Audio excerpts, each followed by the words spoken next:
நாட்டிலிருந்து வர்றவங்க நேராக வந்து வைகுண்ட பதவி அடைஞ்சிடுறாங்க. அவங்களுக்கு எந்த பாதிப்புமே வர்றதில்லை. அவங்க நரகத்தினுடைய பாதைக்கு போகிறதில்ல. அதைப்படி அந்த நாட்டு மக்கள் எல்லாருமே அந்த மாதிரியான ஒரு சொர்க்கத்துக்கு வராங்க. பெருமாளுடைய திருப்பாதத்தில் இளைப்பாறக்கூடிய பாக்கியம் அவங்களுக்கு மட்டும் எப்படி கிடைக்குதுன்னு தேவலோகத்தில் ஒரு பெரிய கூட்டமே நடந்துட்டு இருந்ததுங்க. அது காரணம் வந்து அந்த நாட்டு மன்னன் ருக்மாங்கதன் அப்படின்னு ஒரு அற்புதமான மன்னன்.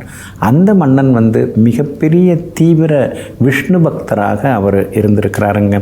அவர் என்ன சொன்னார், 8 வயசுக்கு மேலே இருக்கிறவங்கெல்லாம் முறைப்படி ஏகாதசி விரதம் இருந்துடணும். அவங்கெல்லாம் வந்து அன்ன ஆகாரம் இல்லாமல் கடுமையாக விரதம் இருந்து அப்புறம் விரதத்தை முடித்த பின்னர் தான் சாப்பிடணும் அப்படின்னு ஒரு கடுமையான விதியை கொண்டு வந்தார். அந்த சட்டத்தை கொண்டு வந்தோடனே மக்கள் ஆரம்பத்தில் அப்படி இப்படி இருந்தாங்க. அப்புறம் எல்லாருமே வந்து தீவிரமாக பின்பற்ற ஆரம்பித்தாங்க. அப்படி அந்த ஏகாதசி விரதம் இருந்தாலே நமக்கு எல்லாமே கிடைத்து விடுங்க. இன்றைக்கி வந்து புத்திரதா ஏகாதசி அப்படிங்கிற ஒரு அற்புதமான ஏகாதசிங்க.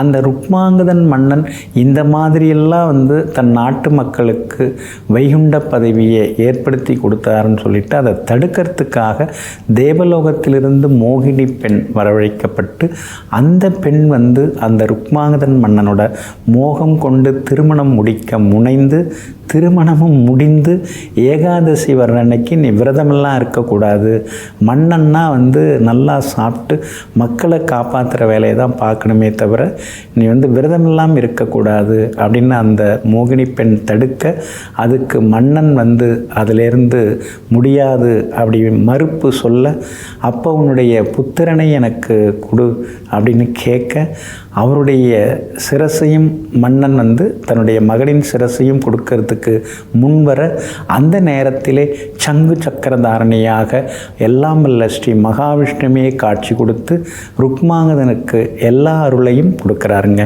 இப்படி புத்திரதா ஏகாதசிக்கு இன்றைய ஏகாதசி விரதத்துக்கு ஏகப்பட்ட விசேஷங்கள் உண்டுங்க. இன்றைய தினம் ஏகாதசி விரதம் இருந்து நாம் முறைப்படி அந்த துளசி தீர்த்தத்தை மட்டும் அருந்தி கொண்டு ஸ்ரீ ராமநாமத்தை ஜபித்து கொண்டிருந்தால் நமக்கு எல்லா நன்மைகளும் வந்து சேருங்க.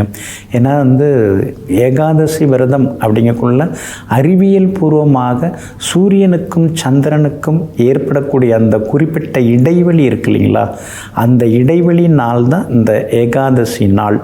இந்த நாளில் வந்து அந்த பாகையில் நாம் வந்து குடலை வந்து பட்டினி போடும்போது நமக்கு ஒரு சக்தி, ஒரு ஆற்றல் நமக்கு கிடைக்குதுங்கிறது அறிவியல் பூர்வமான உண்மையாக இருக்குதுங்க.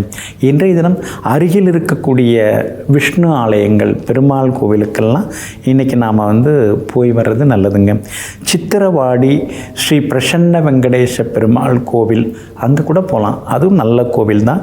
செங்கல்பட்டு அருகில் மதுராந்தகத்திலிருந்து கூவத்தூர் செல்லும் பாதையில் முதுகரைக்கு அருகில் சித்திரவாடி அப்படிங்கிற ஊர் இருக்குது. அங்கே வந்து ஸ்ரீ பிரசன்ன வெங்கடேச பெருமாள் எழுந்தருளி இருக்கிறார், அருள்பாலித்து கொண்டிருக்கிறார்.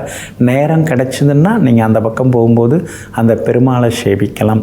இன்றைய தினத்தில் அருகில் இருக்கக்கூடிய பெருமாள் கோவிலுக்கெல்லாம் போய் வர்றது நல்லது. விரதம் இருந்து நாம் வந்து ஜபிப்பது நல்லது. இன்றைக்கு ஏகாதசி விரதம் இருந்து நாம் என்ன வேண்டிக்கிறோமோ அதெல்லாமே நிச்சயமாக கிடைக்கும்.